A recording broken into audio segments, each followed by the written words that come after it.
America అధ్యక్షుడు Trump ఇరాన్కు మద్దతు ఇస్తున్న దేశాలకు స్ట్రాంగ్ వార్నింగ్ ఇచ్చారు. ఇరాన్కు ఆర్థిక సహాయం లేదా వస్తువులను అందించే ఏ దేశమైనా తీవ్ర పరిణామాలు ఎదుర్కోవాల్సి వస్తుందని ఆయన హెచ్చరించారు. ఇరాన్ అంతర్జాతీయ ఆర్థిక మార్గాలను పూర్తిగా మూసివేయడమే లక్ష్యంగా అమెరికా చరిత్రలోనే అతిపెద్ద ఆర్థిక ప్రచారాన్ని ప్రారంభించడానికి సిద్ధమవుతున్నట్లు ప్రకటించారు.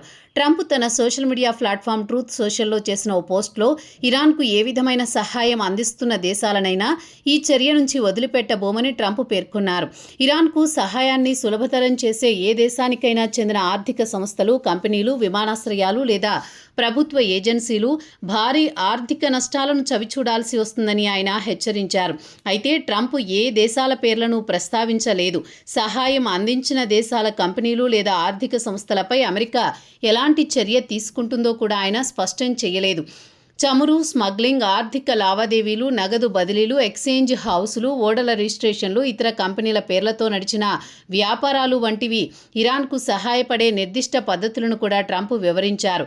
ఇరాన్కు అందుతున్న అటువంటి ఆర్థిక సహాయం మొత్తాన్ని తక్షణమే నిలిపివేయాలని ఆయన పేర్కొన్నారు.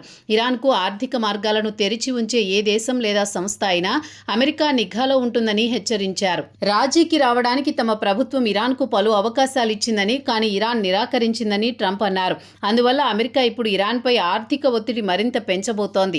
ఆయన ఈ చర్యను అపూర్వమైన స్థాయి ఆర్థిక యుద్ధంగా, ఏకాకిని చేయడంగా అభివర్ణించారు. అంతర్జాతీయ ఆర్థిక వ్యవస్థ నుంచి ఇరాన్కు ఏకాకిని చేయడంలో తనతో చేరాలని ట్రంప్ అమెరికా మిత్రదేశాలకు కూడా విజ్ఞప్తి చేశారు. అంతేకాదు, ఇరాన్ ఆర్థిక వ్యవస్థ ఇప్పటికే తీవ్ర ఒత్తిడిలో ఉందని, ఈ కొత్త చర్యలు దానిని కుప్పకూల్చుతాయని ట్రంప్ పేర్కొన్నారు.